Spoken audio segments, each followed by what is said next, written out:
Today I'm going to show you how to make my Ukrainian grandma's chicken stew. It tastes delicious and it has 2 secret flavor boosters at the end. Let's do it! Every good Ukrainian recipe starts with an onion and ends with garlic. And fresh dill, of course. We will get there. Right now, you just want to chop an onion. Here I have large and juicy fresh yellow onion. I also love white onion, but guess what? Red onion works as well. Dice it or chop it roughly. It's going to cook into the stew, so it really doesn't matter. Here I'm using the correct way to chop an onion. Of course, next up is garlic. Here I have a nice big head of Russian garlic that's fresh from my neighbor's garden. So I'm just taking 3 cloves because they're extra large, and you want to take your sharp knife. Actually, it doesn't matter in this case if it's sharp, but the flat side, you want to smash it on top of garlic so it peels easy, and now it matters if it's sharp because now you want to mince it. I'm using 2 large carrots, 2 or 3. You can chop them up into larger chunks if you have kids that don't love carrots like I do. So they can pick them out, otherwise dice them into small pieces. They add a nice sweetness. Truth is, if you have someone in your house who doesn't love carrots, then you can omit them. Dice up some celery because it is a stew, but a shocker fact is that my grandma didn't have celery in Ukraine, so there is definitely a place for a stew without a celery in this life. Alright, for potatoes, my choice is baby potatoes. You just want to make sure that they are sliced or cut into same size pieces. So if you have smaller baby potatoes, just take and cut the larger ones into same size. Nice thing about baby potatoes is that you don't have to peel them. And I'm going to slice my beautiful, lovely fresh dill right now because next I'm gonna switch to chopping meat.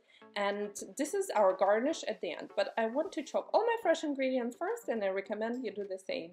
Now we're getting to chicken. Today I'm using 2 pounds of organic, boneless, skinless chicken thighs. Chicken thighs have dark meat and it is fattier, therefore more juicy, and I know most people love dark meat, but you can also use chicken breasts, no problem. All you have to do is slice them into 1 to 2 inch pieces.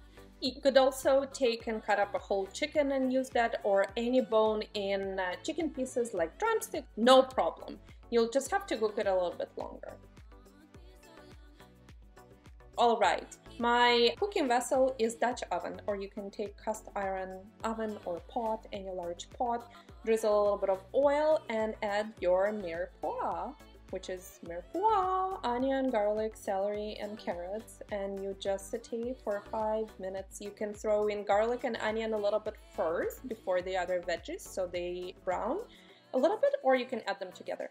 Now we're adding our chicken, and here I have a blend of spices that grandma didn't have. Sometimes she had cumin, but here I have dried rosemary, cumin, red pepper flakes, salt, and pepper. And my trick with chicken broth is this concentrate. It's organic, and then when I start cooking my stew, I have a kettle boiling.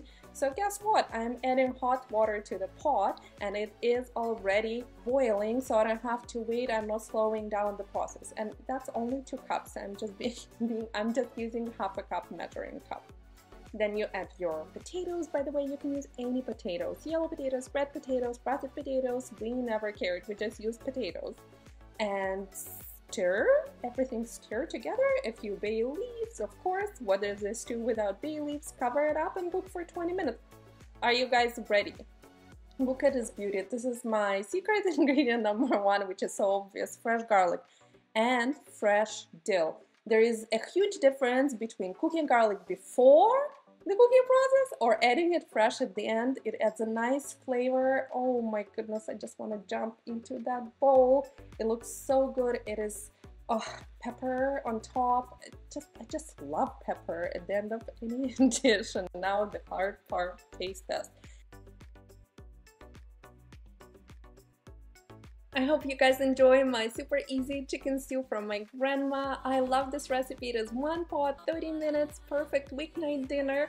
And if you do, please share with your friends and family and subscribe to my channel and like it.